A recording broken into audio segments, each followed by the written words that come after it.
Start where you are. Have you ever wondered what God intended mankind to do on earth, and how God intended for us to live full lives here on earth? Well, what do we know from Genesis? We know that God put us in a garden, the Garden of Eden. And in Genesis 1:28 we can read, God blessed mankind and said to them, be fruitful and multiply. Fill the earth and subdue it. Have dominion on the earth.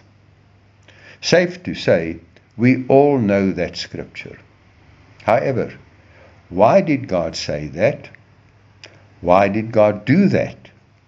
And why did God put mankind in a garden?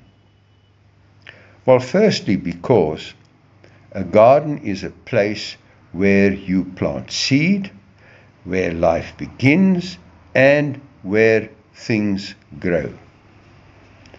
Now, obviously, it is about getting a harvest, but the process is actually the most important part, because the process is what life is about. What you do, why you do, how you do. Now, there are two very important realities or spiritual principles that God applied when He created mankind. And those are why, vision, and what, seed. Vision. Proverbs 29:18 tells us, where there is no vision, the people perish. Seed. Galatians 6:7 tells us, do not be deceived. God is not mocked. For whatever a man sows, that he will also reap.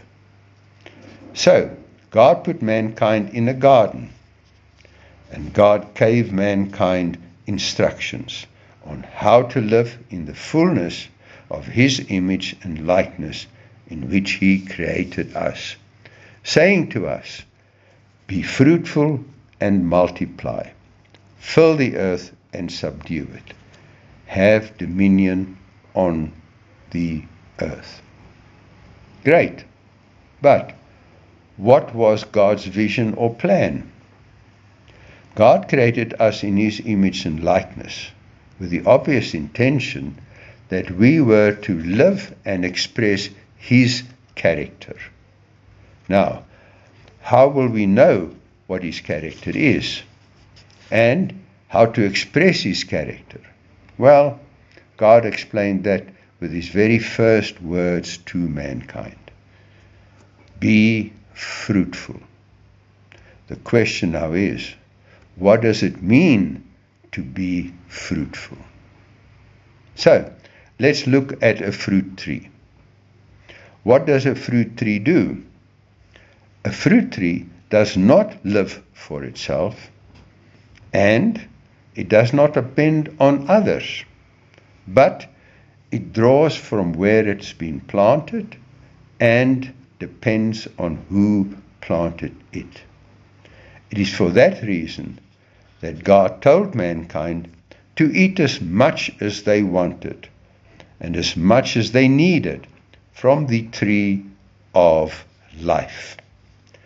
Basically telling mankind to draw from God Himself as the source of life, and thus be enabled and equipped to be fruitful, to multiply His image that they are living, and in that way fill the earth with His glory that is upon them, upon us. That is God's vision. And that is the example that God gave Himself. What did God do when we missed it? He was fruitful on our behalf and did for us what we could not do for ourselves. As 1 John 3:16 tells us, by this we know love, because he laid down his life for us. So we also ought to lay down our lives for the brethren. So, what about you? What is your vision? Are you living for others? Are you being fruitful, sowing into the lives of others? And if you are, why are you sowing? What are you sowing? Who is your source? Who are you trusting? Remember, God said to us, be fruitful. And he wants to be our source.